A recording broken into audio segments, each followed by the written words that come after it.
So, Coffee, good morning! Luzon, Visayas at Mindanao, magandang araw po sa inyo.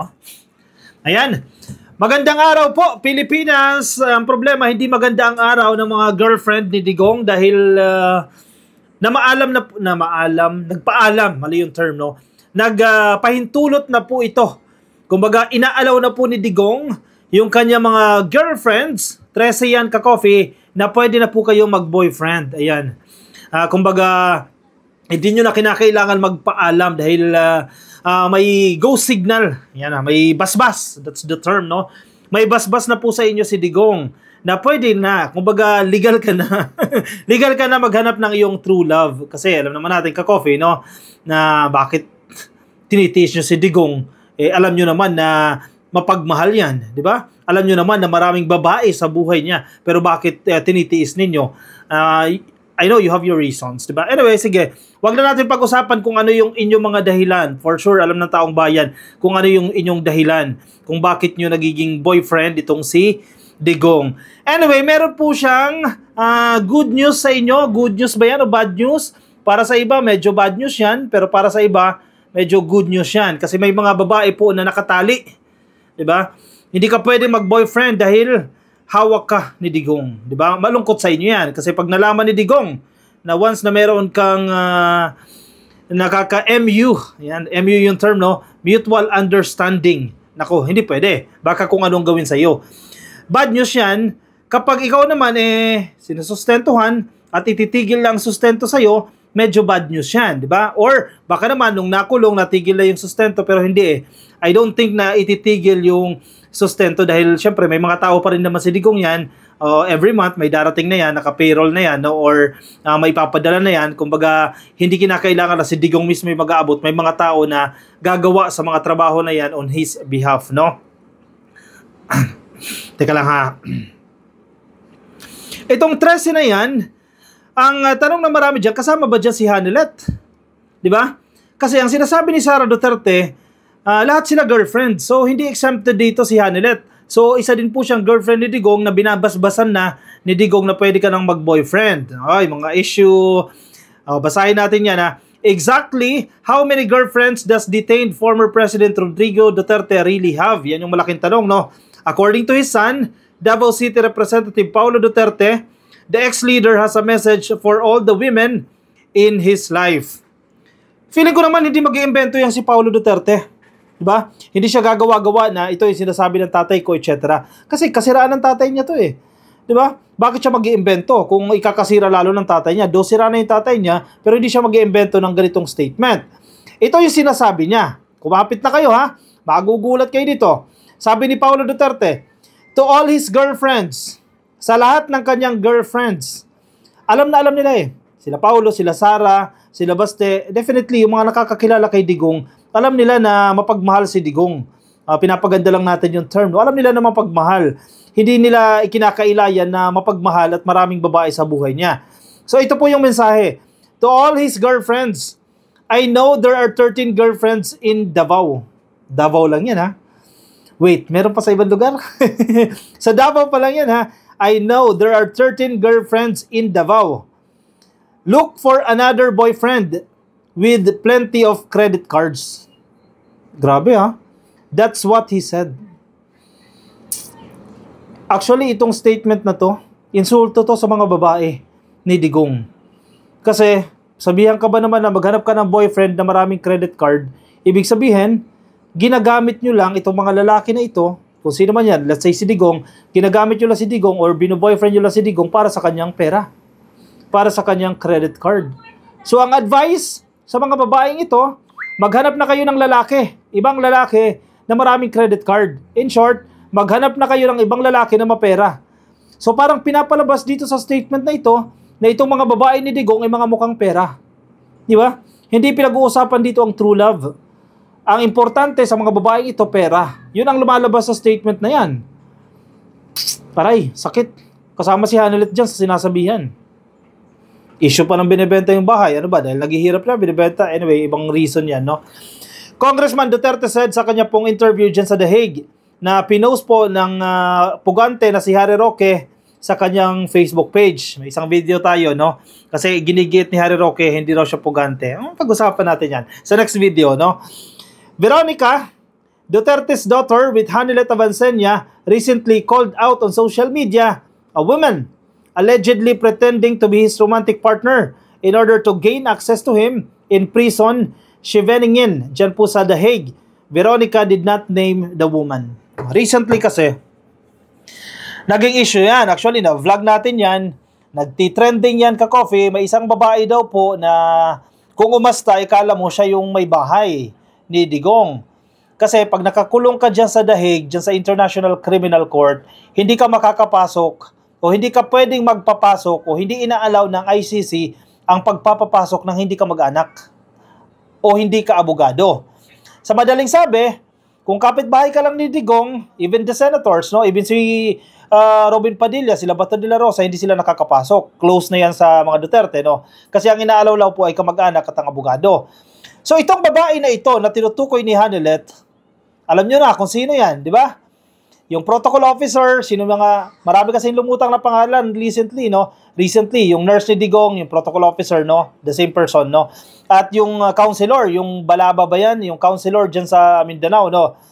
So nagpanggap daw, hindi chismis to. Dahil may mga statement tayo, di ba gagawa-gawa si Kitty Duterte ng ganyang statement, no? Nagpanggap na girlfriend ni Digong, kaya pinapasok dyan sa ICC. So nagagalit itong si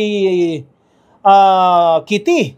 Kasi kung inaalaw yan, ang sinasabi niya, no, recollection lang ito, kung inaalaw yan ng nanay niya, ni Hanilet, na sinasabi rin ni Sara na isang girlfriend lang din, masakit to eh. Masakit to para kay Hanilet. Kung inaalaw yan ng nanay niya, na si Hanilet, hindi niya raw iaalaw yan, sabi ni Kitty. Kaya kinall out niya itong babae na to without naming the lady. Di ba? Hindi naman pinangalanan kung sino yan. Pero lumabas, syempre may mga vloggers din yan, kapwa-kapwa. Itong mga tao na yan, may mga kanya-kanya silang vloggers, nilalabas sila yung pangalan, binubulgar nila. To the rescue sila Maharlika. Ayan, binira din nila itong protocol officer din daw na nagpakalat ng private na chururut ni Digong. Di ba? All of these fine ladies touch the life and heart of my father. Bumawi si Baste ha. Samantalang kanina na maghanap kayo ng lalaki na may maraming credit card. Ito naman, magandang statement naman ito para sa inyo, sa mga babae, no?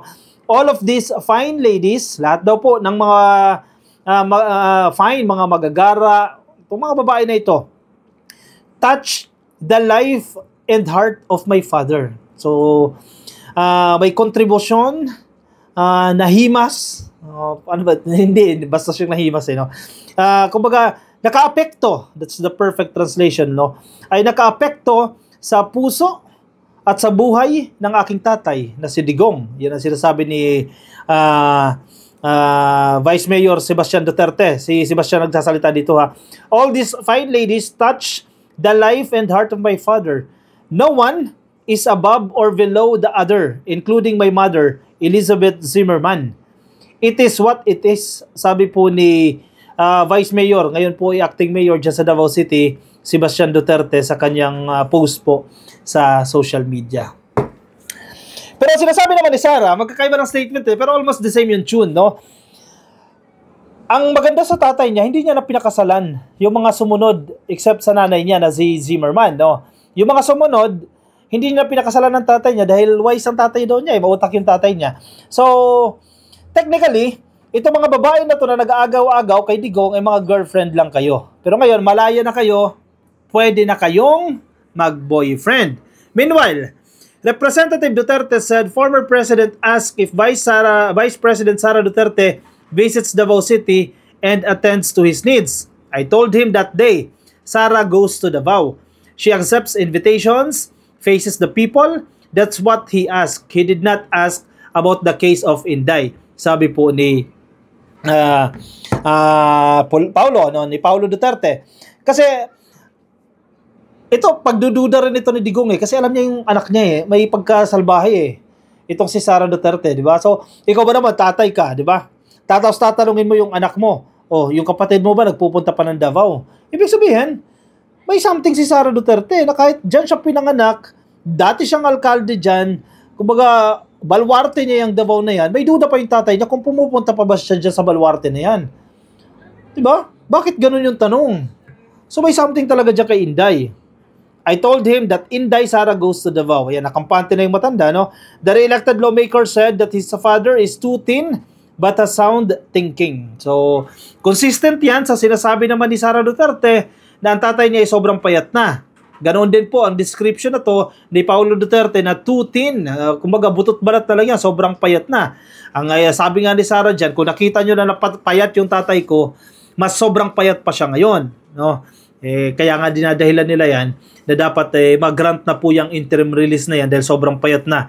Yan yung kanyang kalusugan, yung number one na dahilan kung bakit daw dapat i-grant na mapalaya na itong si Digong. Ang problema, yung mga bansa na supposedly paglalagyan ni Digong once na mag-grant itong interim release, kanya-kanyang deny, no? Sinasabi nila, no, hindi namin dina-allow yan, etc. etc.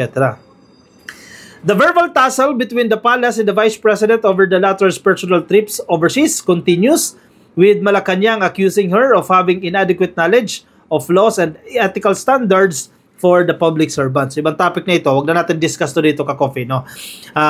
Yung pinupunto dito ng Malacanang, particularly po ni Yusek Claire Castro, tagapagsalita po ng Malacanang, ito mga foreign travels ni Sara Duterte, sinasabi ni Sara na personal ito pero may gastos pa rin, no? Dahil unang-una, yung mga security mo hindi ba pasahod ng gobyerno yan, gastos yan for the government, no? Bakit pinupost sa official Facebook pages ng OVP, di ba? Hindi ba sa gobyerno yan? Sino ba nag-handle ng mga pages na yan? Sino nagpapasahod yan? Gobyerno pa rin yan. Anyway, sige, wag na natin pag-usapan yan. Pumunta tayo dito sa Facebook page ni Harry Roque dahil marami na naman po siyang pinagsasasabi.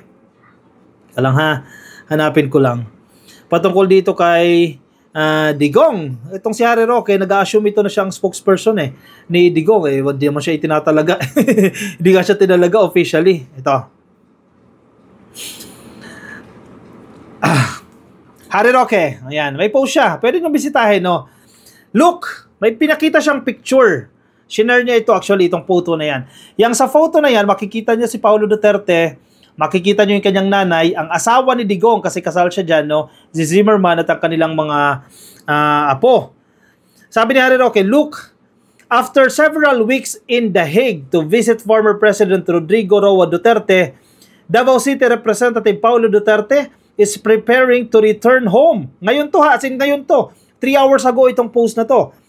Taking his place, his mother, Elizabeth Zimmerman, will remain in The Hague to personally keep watch over the former president. Ang napansin ko dyan, kinokorneran ng pamilya Duterte, immediate family, no? When I say immediate family, yan si Duguio, si Sara, si Paulo, si Baste, at si Zimmerman. Yung the first family, binabakuran nila si Digong. Yung nanay, itong si Zimmerman, hindi umaalis. Nandyan lagi sa The Hague. Ang term nga nila dyan ay, a watch over. That's the term, no? Nandiyan po yan sa The Hague yung nanay para mag-watch over. Bantayan si Digong. Bantayan para kanino? Para sa mga girlfriend na pupunta? Ganun ba yun? Para sa mga magpapanggap na girlfriend para makapasok sa kulungan ni Digong, hindi kayo makakalusot dahil binakura na yan. May nagbabantay na po dyan. At yan po ang nanay, ang kasal. Siyempre, kumbaga, agawan ng mana. Kasi ngayon, mahina na si Digong Sila din naman nagsasabi na butot balat na lang yan, mahina na si Digong. So baka may mga hindi pa napipirmahan na mana, baka may mga hindi pa napipirmahan na ari-arian na turn over kay ganito, kay ganyan, etc. etc. So, kanya-kanyang lapit na. Naglalapitan na itong mga tao na to dyan kay Digong kasi alam nila na mukhang hindi mag-grant yung interim release na yan. Even si Sara Duterte. Medyo may pagka-alinlangan din siya, medyo may duda rin siya na baka hindi mag-grant yung interim release na yan. So, kung ikaw naman hindi ka pansamantala mapapalaya, baka hindi pa na-turn over sa'yo yung isang property. Di ba? Baka may yaman pa na hindi pa na-distribute o hindi nakukuha ng isa doon sa girlfriend, hindi pa nakukuha, kinakailangan nila makalapit dyan kay Digong. Pero, mautak itong first family, itong pamilya nila Paulo Duterte, may nagbabantay. Ang tunay na asawa, si Zimmerman. Hindi kayo makakalusot. Hoy, grabe ito ha. Mala teleserye ha. Grabe itong drama na ito ha. Ng pamilya Duterte. Kaya isang malaking good luck na lang sa inyo. Kaya yung mga content creator din, mga vloggers nila, kanya-kanyang away na rin sila. Siyempre, kanya-kanyang kampi. O may kampi sa First Family. 'Di ba? Grupo nila Sara. May kampi kay Hanilet. Siyempre, Hanilet, Bongo, magkakampi, no? And may kampi rin doon kay Balaba, yung counselor. May kakampi rin yung ibang mga girlfriends, yung protocol officer, may kakampi din. O sige na, mag-away-away na kayo dyan. Kayo-kayo na lang din, hindi na kayo nagkakasundo dyan. At malinaw naman na chiching-chiching ang isa sa pinag-aawayan ninyo dyan. O paano ngayon yan? Lahat kayo, nilaglag na. Iniwan na kayo lahat. O magharap na kayo ng kanya-kanya kayong boyfriend. Wala na. O, tsugi na kayo. Oh, sana maraming naiwan sa inyo. For sure, hindi naman kayo pababayaan ni Digong dahil billionaire yan. Napakaraming salapin yan. O siya, sana happy kayo lahat. Yung 13 na yan, sana happy kayo lahat. No? Pero malaya na kayo ngayon, pwede nyo nang hanapin yung inyong mga true love. O siya, sige, i-komento po ang inyong opinion, reaction dyan sa comment section para mabasa po yan ang iba natin mga ka-coffee. Yung mga nasa Facebook, pasuyin na lang please, like and follow. Mga nasa YouTube, click lang po ng subscribe. Mga nasa TikTok, subscribe na rin po kayo. I will see you ka-coffee in my next video. Maraming salamat po. Ingat kayo. Nasaan man po kayong panig ng daigdig. Bye-bye.